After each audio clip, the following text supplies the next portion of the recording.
tahu apa tujuan daripada ibadah Ramadan yang begini agung. Allah sendiri yang menjawab itu.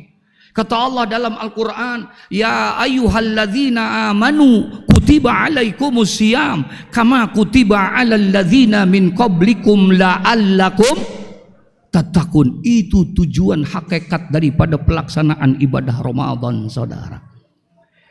Agar kita semua menjadi orang-orang yang bertakwa kepada Allah. Dididik kita, dibina kita di dalam 1 bulan penuh ini oleh Ramadan, agar kita bisa menjadi orang-orang yang benar-benar takut kepada Allah. Subhanallah.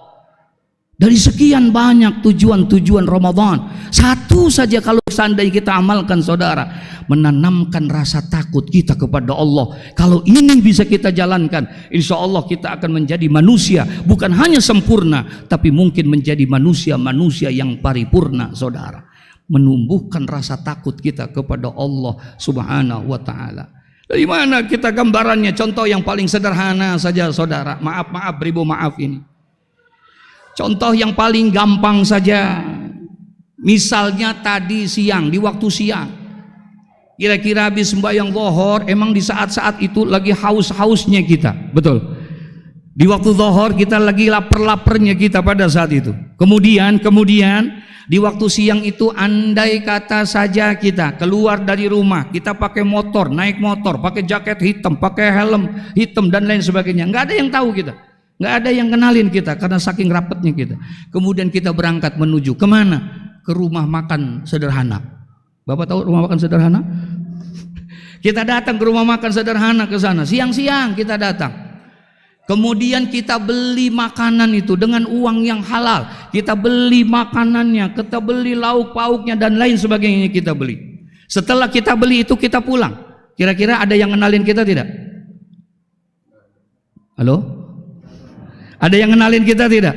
Nggak ada yang kenalin kita. Kita beli itu makanan, kita pulang ke rumah. Masuk ke dalam rumah, kita kunci atau masuk ke dalam kamar. Istri kita tidak tahu.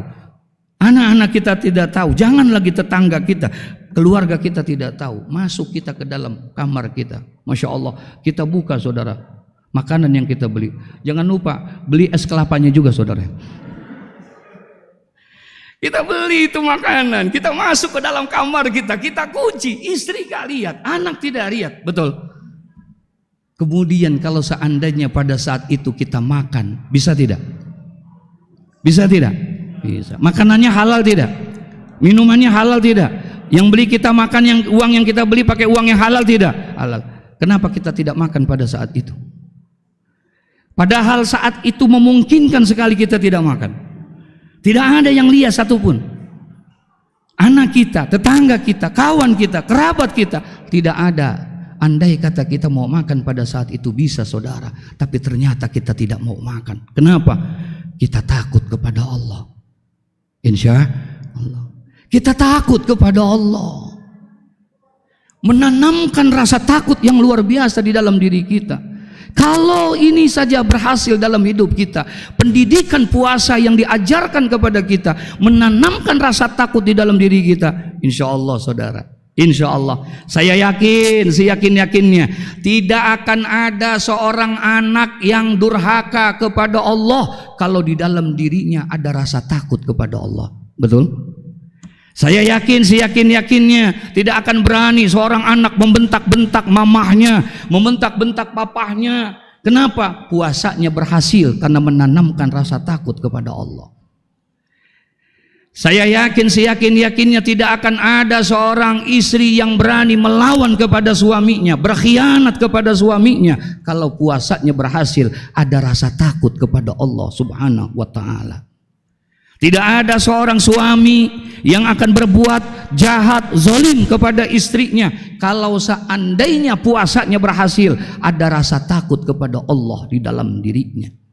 Saya yakin tidak akan ada pedagang-pedagang yang curang di dalam timbangan dan literannya kalau seandainya ada rasa takut kepada Allah. Demi Allah, tidak akan ada satu karyawan yang berani korupsi kalau seandainya ada rasa takut kepada Allah Subhanahu wa ta'ala. Dan pelajaran yang paling utama diajarkan dalam ibadah Ramadan adalah menanamkan rasa takut kita kepada Allah Subhanahu wa ta'ala. Dimanapun kita berada, kapanpun kita berada, dimanapun, di bumi manapun kita, kalau seandainya ada rasa takut itu kepada Allah, maka kita tidak akan menjadi manusia yang durhaka kepada Allah Subhanahu wa ta'ala. Insya Allah. Makanya Syekh Ibrahim bin Adham bin Mansur pernah ditanya, saudara, bolehkah kita berbuat maksiat? Kira-kira kalau pertanyaan ini ditanya sama kita, boleh nggak kita berbuat maksiat? Halo? Boleh nggak kita berbuat maksiat? Boleh. Boleh tidak? Tidak. Boleh tidak? Kita tidak boleh berbuat maksiat. Tapi kata Syekh Ibrahim bin Adham bin Mansur, boleh. Kita boleh berbuat maksiat. Maksiat apa saja, mau minum, mau judi, mau zina, mau apa saja, silakan. Asal dengan catatan dia harus bisa memenuhi persyaratannya. Kalau dia bisa memenuhi persyaratan itu, maka dia boleh berbuat maksiat. Apa saja silakan. Mau minum setiap hari, mau zina, mau judi, silakan. Asal persyaratannya bisa dipenuhi. Apa persyaratannya? Diperbolehkan kita berbuat maksiat. Yang pertama, silakan kita berbuat maksiat. Apa saja silakan. Tapi berbuat maksiatlah kamu di tempat yang tidak terlihat oleh Allah. Di mana kira-kira saudara? Kita boleh berbuat maksiat di mana saja, silakan, mau maksiat apa saja, tapi dengan catatan bermaksiatlah kamu di tempat yang tidak terlihat oleh Allah. Tidak ada satu tempat pun yang tidak terlihat oleh Allah. Huwa alimul ghaibi wa syahadah. Dia adalah Allah, zat yang maha mengetahui baik yang nyata maupun yang tidak nyata. Betul? Kalau memang kamu tidak bisa seperti itu, maka jangan kamu berbuat maksiat, karena Allah maha melihat. Yang kedua, boleh kita berbuat maksiat, silakan. Kita mau maksiat apa saja, boleh. Yang pertama, jangan kamu bermaksiat di tempat yang dilihat oleh Allah. Yang kedua, janganlah kamu berbuat maksiat di bumi Allah. Jadi kira-kira di mana?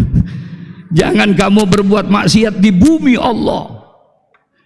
Dimanapun yang kita pijak bumi ini, langit, bumi, bintang, matahari, semuanya adalah milik Allah. Kalau kamu sadar bahwa tidak ada tempat kecuali adalah milik Allah, jangan sekali-kali kamu berbuat maksiat kepada Allah.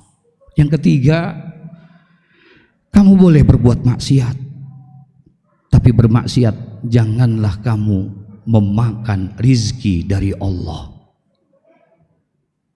Kalau kamu masih sadar bahwa rizki ini kecil, besar, banyak, sedikit, itu datangnya dari Allah, maka kamu tidak pantas untuk berbuat maksiat kepada Allah Subhanahu wa ta'ala.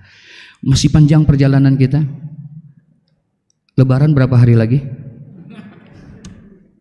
Masih panjang perjalanan kita. Ayo kita persiapkan diri kita untuk bisa menjadikan Ramadan ini, maaf, kita jadikan Ramadan sekarang ini menjadi Ramadan yang terbaik dalam hidup kita. Insya kita jadikan Ramadan yang saat ini menjadi Ramadan yang terindah dalam hidup kita.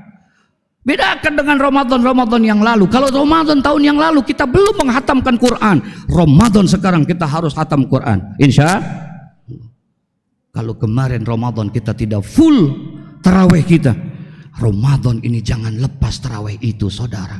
Beda taraweh dengan ibadah-ibadah sunnah yang lain. Dia tidak sama dengan tahajud, dia tidak sama dengan duha. Duha kapan saja bisa dikerjakan, saudara. Kalau kita tidak bisa duha di bulan ini, bulan depan kita bisa duha atau tidak? Kalau kita sekarang tidak bisa tahajud, bulan ini kita tidak tahajud, bulan depannya lagi bisa tidak kita tahajud? Bisa, tapi tidak dengan taraweh. Taraweh hanya ada di bulan Ramadan. Alangkah sayangnya kalau seandainya kita tidak manfaatkan ini, karena setiap malam-malam itu di bulan Ramadan nilai keutamaannya berbeda. Malam pertama tidak sama dengan malam yang kedua, malam yang kedua nilainya berbeda dengan malam yang ketiga, seterusnya dan seterusnya. Jangan sia-siakan taraweh. Capek Pak Ustadz, saya kerja, saya dagang, kalau capek istirahat. Maaf, taraweh bisa kita lakukan, bisa tidak di masjid, boleh kita kerjakan tidak di musola, di rumah pun bisa. Jam 10 malam pun bisa. Capek istirahat kita, malam kita taraweh, bisa tidak? Insya Allah. Mudah-mudahan Allah panjangkan umur kita. Allah berikan kesehatan yang sempurna kepada kita. Kita jadikan bisa melaksanakan ibadah Ramadan dengan sebaik-baiknya, dan insya Allah Ramadan ini menjadi Ramadan yang terbaik dalam kehidupan kita. Ala hadhihi niyyah bisirril Fatihah. Bismillahirrahmanirrahim. Alhamdulillahirabbil alamin arrahmanir rahim maliki yaumiddin.